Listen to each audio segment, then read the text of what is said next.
बिस्मिल्लाहिर्रहमानिर्रहीम। सल्लल्लाहु अला हबीबिही मुहम्मद व आलिहि व असहाबिहि वसल्लम।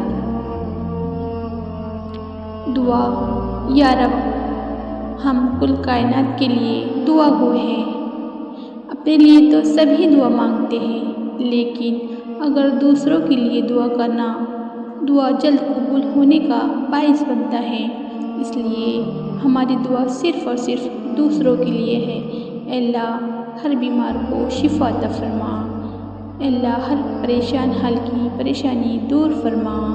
जो बे औलाद है उनको नेक औलाद से नवाज दे, और जो हमारी प्यारी बहनें भाई जो अब तक अच्छे रिश्ते के मुंतज़िर हैं, उनके लिए अच्छे नेक और दीन को जानने वाले नेक सहले रिश्ते अता फरमा, और आने वाले तमाम नस्लों को नेक और दीन की समझ वाला बना दे, और तमाम उम्मत मोहम्मदिया को तेरे घर की हाज़िरी नसीब फरमा। आमीन या रब्बुल आलमीन।